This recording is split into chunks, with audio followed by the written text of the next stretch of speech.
Welcome back. Well, Americans are poorer this Friday, and it has nothing to do with inflation. The Dow Jones Industrial Average tumbled another 900 points today. It was off nearly 3%. The NASDAQ, where you find the tech heavyweights, that was down more than 4 points. For the month of April, the NASDAQ was down more than 13%. It's the worst we've seen since 2008, if you're keeping track, as the economy shrunk in the first quarter. President Biden says he is not worried about the recession, although I think everybody else is. We want to bring in national political reporter Sophia Cai from Axios. Sophia, good to see you.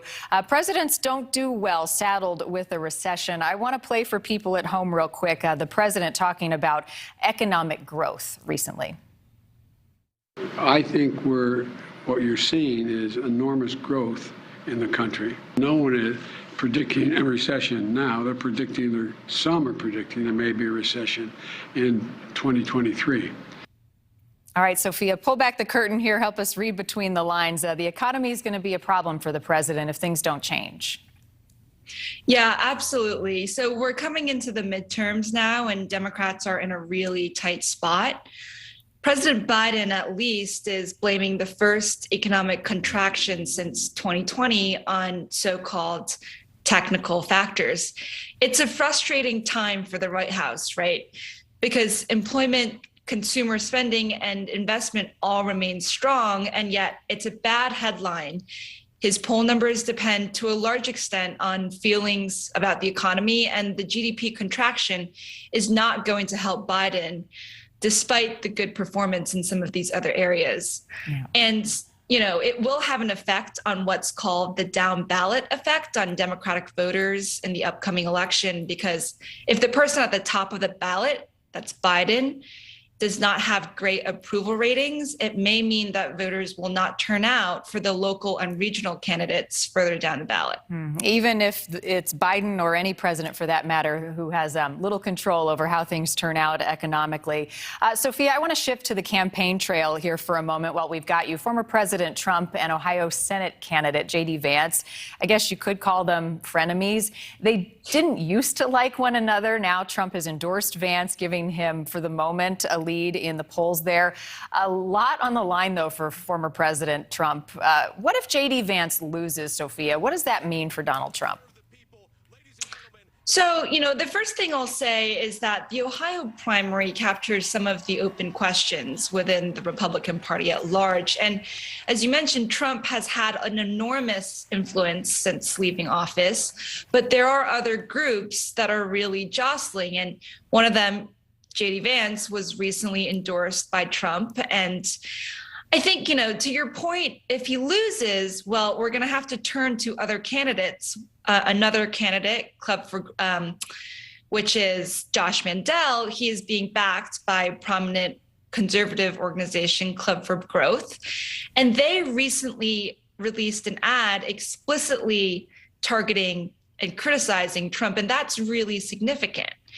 And, the third candidate who's also in contention, that would be Matt Dolan. And he's the only Republican who hasn't been pandering for former President Trump's endorsement. And, I think he's been running a really traditional campaign. And he's been gaining some ground recently. So, we'll just sort of have to see, and that will shape the dynamics of the race. As we must, because we don't have a choice. Sophia, one last thing while we've got you. We've been watching the hoopla around the White House Correspondents' dinner, which is going to be happening this weekend. And it's a who's who event, as you know, but it hasn't happened in the last couple of years because of the pandemic. I want to play for a moment Jen Psaki talking about the dinner and the reason that some are not attending because of COVID.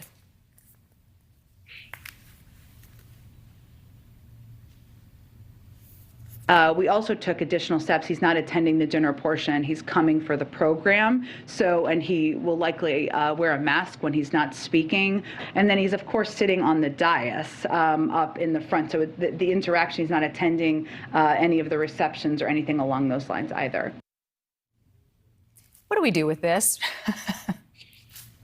So as we saw, the president will be attending the dinner, but as the White House said yesterday, he would only attend the program portion of the dinner, and that is to minimize his COVID exposure. So, and to put it into big picture, there is some concern permeating within Washington that the dinner itself, as well as some of the festivities and parties surrounding it, could become a super spreader event.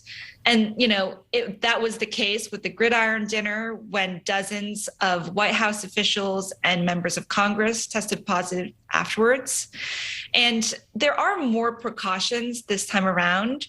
For the dinner itself, attendees have to submit a negative COVID test and proof of vaccination. But I would just say that, I got back from a couple events today and yesterday, and some of the parties were really packed.